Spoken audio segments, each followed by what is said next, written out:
Hello everyone. आज हम unit and dimension के पार्ट फोर करेंगे। ठीक है। Unit and dimension, unit and dimension, dimensions part four. Part four की हम बात करें तो हमने प्रीवियस लेक्चर में फिजिकल कांस्टेंट के डायमेंशन देखे थे, तो आज हम उसी को और भी आगे कंटिन्यू करेंगे। तो चलिए हम कंटिन्यू करते हैं। तो हमें यहाँ पे जो डायमेंशन डिटरमाइन करना है, determine the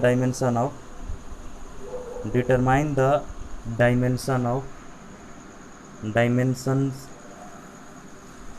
of specific heat capacity, specific heat capacity, specific heat capacity. चलिए समझिए। तो हम स्पेसिफिक हीट कैपेसिटी की बात करें तो देखो, एक फॉर्मूला होता है Q equal to M S delta T. यहाँ पे Q होता है जो आपका हीट होता है, और M होता है जो आपका मास होता है, और S को ही हम बोलते हैं specific heat capacity, specific heat capacity.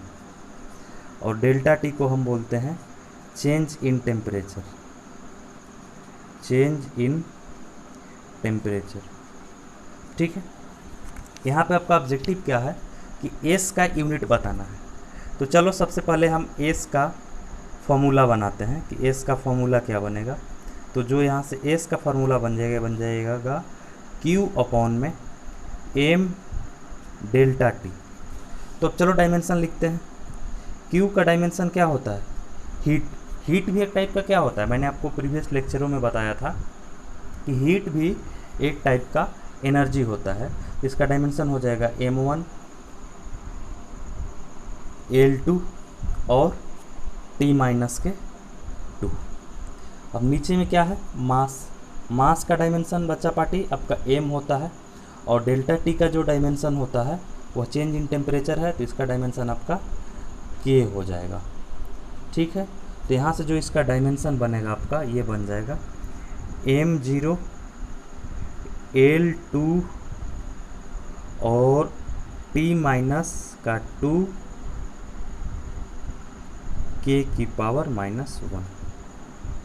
ये बन जाएगा स्पेसिफिक हीट कैपेसिटी का डायमेंशन। चलिए अब हम अगला करते हैं। अगला जो हम करते हैं कि हमें अगला जो आपका क्वेश्चन है, इसमें हमें रियल गैस कांस्टेंट का डायमेंशन बताना है। तो रियल गैस कांस्टेंट का हमें डायमेंशन बताने के लिए सबसे पहले हमें आइडियल गैस इक्वेशन लिखना होगा। तो जो आइडियल गैस इक्वेशन होता है, इसको ये होता है आपका PV इक्वल टू nRT। ठीक है। और इसी को हम बोलते हैं गैस कांस्टेंट। R को हम क्या बोलते हैं? Gas constant. और हमारे यहाँ पे ऑब्जेक्टिव क्या है इस क्वेश्चन के अंदर, कि जो आपका R का डायमेंशन क्या होगा। ठीक है। तो चलो देखो, तो हमें सबसे पहले R का क्या बनाएंगे? फॉर्मूला बनाएंगे। तो R इक्वल टू आपका क्या हो जाएगा? PV अपॉन में NT। अब देखो, ये प्रेशर है और ये आपका वॉल्यूम है। ठीक है। V मतलब वॉल्यूम, ये होता है pressure into volume equal to N होता है आपका नंबर ऑफ मोल्स, R होता है गैस कांस्टेंट, और T होता है टेम्परेचर। तो ठीक है, चलिए अब हम आगे बढ़ते हैं इस क्वेश्चन में। तो हमने P का डायमेंशन लिख देते हैं कि प्रेशर का डायमेंशन क्या होता है। जो प्रेशर का आपका डायमेंशन होता है, तो प्रेशर को हम क्या लिखते हैं? फोर्स अपॉन में एरिया, फोर्स अपॉन में एरिया। और वॉल्यूम को क्या लिखते हैं? Area into length. वॉल्यूम को हम लिखते हैं area into length, area into length. ठीक है। अब चलो, ये हो गया आपका PV बन गया। अब नीचे में हमें लिखना है N और T, तो डायमेंशन ऑफ N और डायमेंशन ऑफ T हमें अब यहाँ पे पुट करेंगे। देखो फोर्स का डायमेंशन आपका क्या होता है। अब हम नेक्स्ट पेज पे चलते हैं। जो आपका फोर्स का डायमेंशन बनता है वह बनता है आपका M L 1 T माइनस के 2 डिवाइडेड बाई किसका डायमेंशन, किसका डायमेंशन आपका एरिया का डायमेंशन आपका ये होता है L2, और वॉल्यूम का क्या होगा एरिया इंटू लेंथ, तो एरिया का क्या हो जाएगा आपका L2 और लेंथ का आपका हो जाएगा L। ये ऊपर में कितना बन जाएगा आपका, यहाँ से देखिए ये बन जाएगा M L1 नहीं M L2 और T माइनस के 2। ये किसका डायमेंशन हमने डिटरमाइन किया, ये P इंटू V का डायमेंशन है। अब हमें यहाँ पे क्या करना है कि R का डायमेंशन बताना है। तो R इक्वल टू क्या देखा था हमने, PV अपॉन में NT। तो ये PV का डायमेंशन हम यहाँ पे लिख देते हैं M L2 T माइनस के 2 डिवाइडेड बाई N का आपका हो जाएगा मोल और टेम्परेचर का हो जाएगा आपका केल्विन। इसका डायमेंशन क्या हो जाएगा रियल गैस कांस्टेंट का।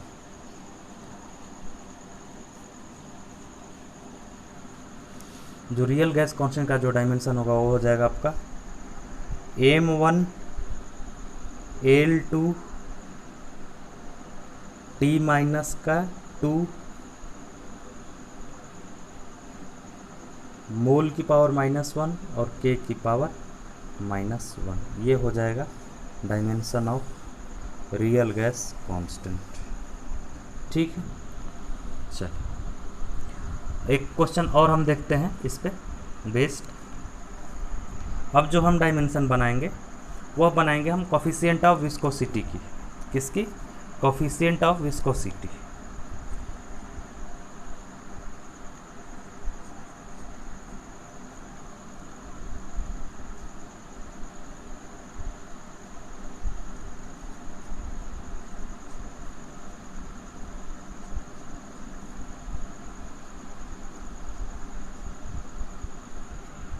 हम यहाँ पे कोफिशिएंट ऑफ विस्कोसिटी के डायमेंशन को कंस्ट्रक्ट करते हैं। चलिए अब देखिए, कोफिशिएंट ऑफ विस्कोसिटी को डायमेंशन कंस्ट्रक्ट करने से पहले सबसे पहले हमें इसमें ये जानना होगा कि विस्कस फोर्स क्या होता है। ठीक है, तो देखिए विस्कस फोर्स लिक्विड के लेयर के बीच में लगता है। बस अभी आप इतना ही जान लो, जब आप आगे पढ़ते जाओगे आगे एक चैप्टर आएगा विस्कोसिटी, वहाँ पे इसके बारे में डिटेल में पढ़ेंगे हम। ठीक है, तो अभी जान लो विस्कस फोर्स लिक्विड के लेयर के बीच में लगता है। और ये जो होता है विस्कस फोर्स की जो वैल्यू होती है इसको हम बोलते हैं Fv equal to 6 pi eta Rv। ठीक, अब देखो R आपका लिक्विड लेयर के बीच का गैप होता है, सेपरेशन होता है। ठीक है, चलो तो हमें यहाँ पे नीटा का डायमेंशन बताना है। किसका डायमेंशन बताना है, नीटा का डायमेंशन बताना है। ये जो नीटा होता है इसी को हम बोलते हैं कोफिशिएंट ऑफ विस्कोसिटी। हम ये भी लिखते हैं यहाँ पे कि here eta equal to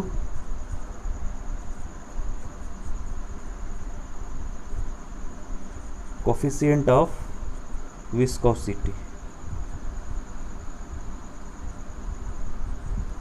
Neeta equal to coefficient of viscosity. तो चलो सबसे पहले हम नीटा का फॉर्मूला बना लेते हैं। नीटा क्या हो जाएगा, Fv viscous force divided by 6 pi Rv। अब देखो मैंने स्टार्टिंग के ही लेक्चर में बताया था, कोई भी कांस्टेंट हो या नंबर हो उसका वो क्या होते हैं, डायमेंशन लेस होते हैं। तो चलो हमें नीटा की डायमेंशन लिखते हैं, डायमेंशंस ऑफ नीटा। तो सबसे पहले मैं यहाँ पे फोर्स की डायमेंशन लिख दें। फोर्स की डायमेंशन m1 l1 t की पावर -2 और वेलोसिटी का डायमेंशन lt -1 l1 t -1। अब देखो, अब यहाँ पे 6 है और पाई है, ये क्या होते हैं, डायमेंशन लेस होते हैं, ठीक है। तो चलो, तो हमें ये डायमेंशन लेस है तो हम इनके जगह पे 1 लिख देंगे ऐसे ब्रैकेट में, इससे कुछ फर्क पड़ने वाला नहीं होता है। अब हम r क्या बताया, लिक्विड लेयर के बीच का सेपरेशन मतलब लेंथ, तो इसका डायमेंशन आपका l हो गया और v का हो गया आपका lt -1 l1 t -1। जब आप इसका फाइनल रिजल्ट देखेंगे तो आपको ये बन जाएगा m1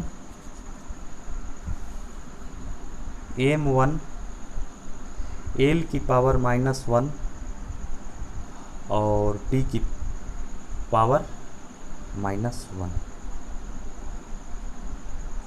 ये हो जाएगा कोफिशिएंट ऑफ विस्कोसिटी का डायमेंशन। चलिए, अब आगे इस पे आप अपना प्रैक्टिस करेंगे। अब हम आगे बढ़ते हैं, यूनिट एंड डायमेंशंस के एप्लीकेशन देखते हैं कि क्या होता है यूनिट एंड डायमेंशन का एप्लीकेशन, इसके फीचर्स क्या होते हैं यूनिट एंड डायमेंशन के। तो चलिए आगे अगला जो हम टॉपिक देखने वाले हैं, हम ये देखेंगे कि some special features of unit and dimension, ठीक है। Some special features of unit and dimension.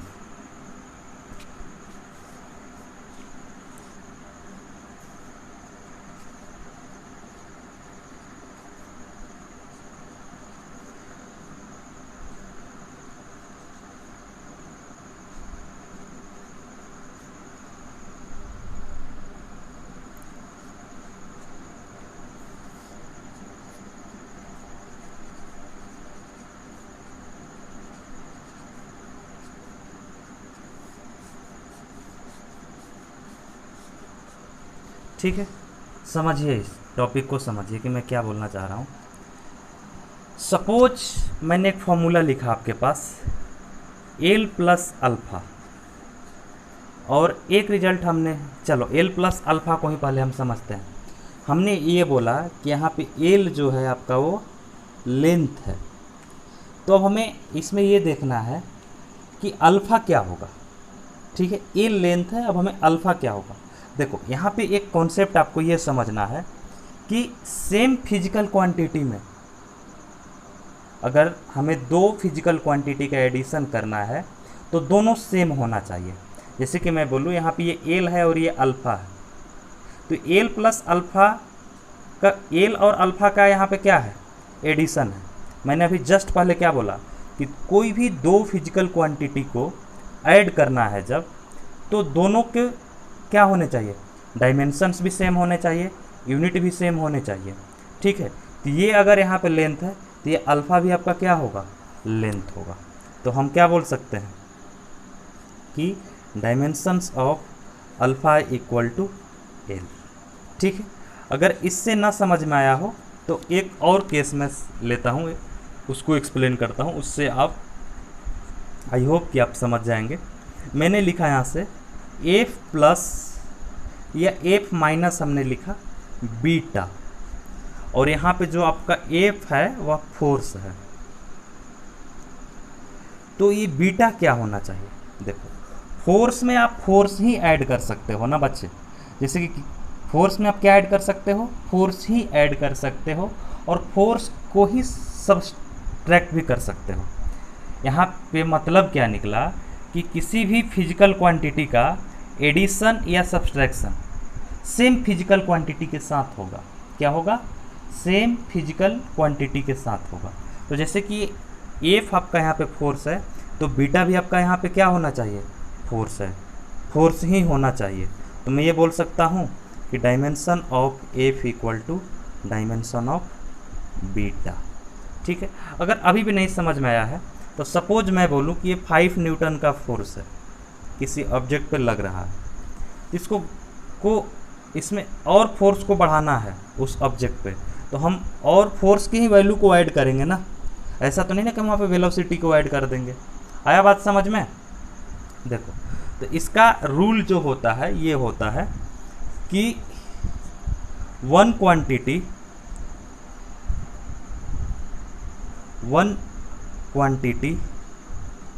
Can be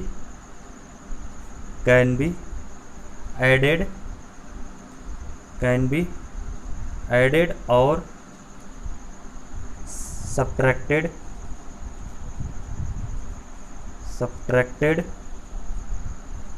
with a similar quantity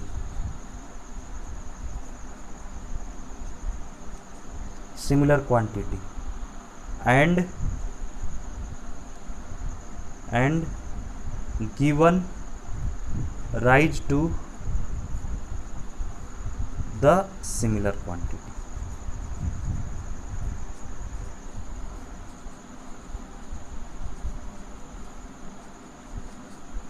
ठीक, चलिए अब हम आगे बढ़ते हैं। इस पे हम प्रॉब्लम करते हैं, ये कॉन्सेप्ट आपको और अच्छे से क्लियर होगा। चलो, जैसे कि मैं यहाँ पे क्वेश्चन लूँ आपके सामने, कि क्वेश्चन ये लूँ मैं यहाँ पे कि क्वेश्चन देखिए कि क्वेश्चन क्या है। क्वेश्चन ये दिया हुआ है कि alpha by T square equal to F plus V plus beta by X square. हमें यहाँ पे बताना है कि फाइंड द डायमेंशनल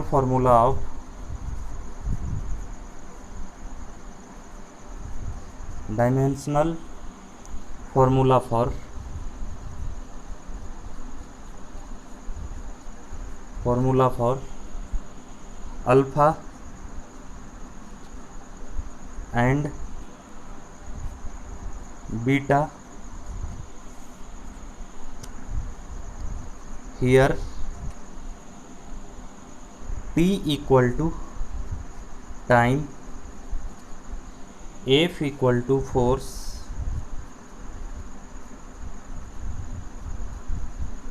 और आपका v इक्वल टू वेलोसिटी। ठीक है, चलिए अब इस क्वेश्चन को हम समझते हैं कि इस क्वेश्चन को करेंगे कैसे। ठीक है, चलो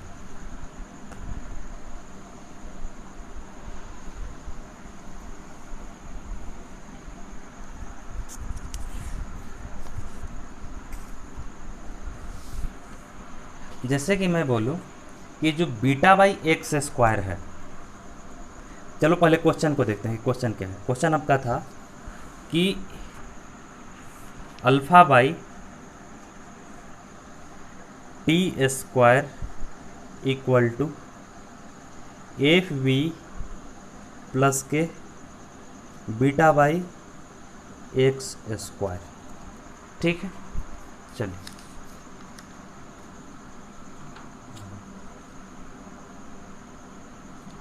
ठीक है। अब देखो मैंने क्या बोला था, एक एग्जांपल लेते कि अगर एफ और वी का जो डायमेंशन होगा वह किसके डायमेंशन के बराबर होगा, इसका भी डायमेंशन उतना ही होना चाहिए। तो चलो हम यहाँ से करते हैं, क्वेश्चन को समझिए। और इस साइड का जितना डायमेंशन होगा उस साइड का भी डायमेंशन उतना ही होना चाहिए। मैंने क्या बोला यहाँ पे, दोबारा सुनिए कि एफ और वी का जो डायमेंशन होगा वही dimension beta by X square का भी होना चाहिए। ठीक है, क्यों? क्योंकि हम सेम फिजिकल, अगर ये एफ वी पावर है, फोर्स इनटू वेलोसिटी पावर होता है। आई होप कि आप ये बात जानते होंगे कि फोर्स इनटू वेलोसिटी पावर है, तो पावर में हम पावर को ही ऐड और सबट्रैक्ट कर सकते हैं। तो ये भी टर्म किसके बराबर होना चाहिए? पावर के बराबर ही होना चाहिए। तो चलिए हम इसको समझते हैं। तो अगर हम एफ वी की डायमेंशन की बात करें, इसकी डायमेंशन की बात करें, तो जो बीटा बाई एक्स स्क्वायर का जो डायमेंशन बनेगा यहाँ से आपको, वो किसके डायमेंशन के बराबर बनेगा? इसके डायमेंशन के बराबर बनेगा। F by F into V के डायमेंशन के बराबर बनेगा। ठीक है, तो चलो बीटा बाई एक्स स्क्वायर अब देखिए यहाँ पे x क्या है आपका, डिस्टेंस है, x क्या है आपका, डिस्टेंस है, ठीक है, x आपका डिस्टेंस के बराबर है। एफ बी, इसका डायमेंशन क्या हो जाएगा, M L M one L one T minus two, F का डायमेंशन, और v का डायमेंशन आपका एल टी माइनस वन। इसका डायमेंशन कितना बन जाएगा, बीटा बाई एक्स स्क्वायर का जो आपको डायमेंशन मिलेगा यहाँ से वो ये मिल जाएगा M one L two T minus three मिल जाएगा आपको। अब x क्या है, यहाँ पे लेंथ है, तो देखिए बीटा बाई x लेंथ, तो l की पावर 2, और ये क्या बन गया आपको, m1 l2 t माइनस के 3। तो यहाँ से कितना बन जाएगा आपको, बीटा का dimension of beta equal to क्या हो जाएगा, m1 l4 t माइनस के 3। बच्चे हम यहाँ पर बीटा का डायमेंशन निकाल लिया, अब हमें यहाँ पे अल्फ़ा का डायमेंशन निकालना है।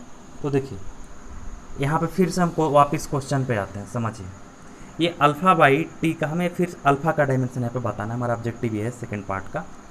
हमने बीटा का डायमेंशन निकाल लिया, अब ये पूरा टर्म क्या बन गया, एफ इंटू वी पावर, तो ये भी पावर, ये पूरा टर्म क्या बन गया, पावर।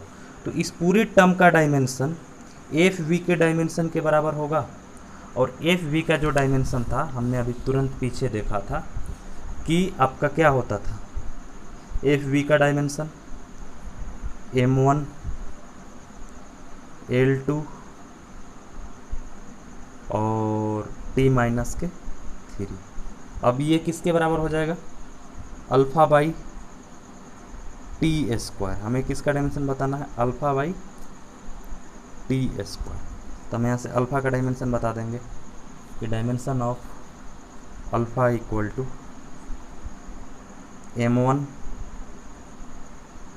l2 और कितना हो जाएगा t की पावर, अगर ये t जब इधर जाके मल्टीप्लाई हो जाएगा m1 l2 t की पावर -3 प्लस 2। तो यहाँ से जो डायमेंशन मिलेगा अल्फ़ा का ये मिल जाएगा आपका m1 l2 और t माइनस 1।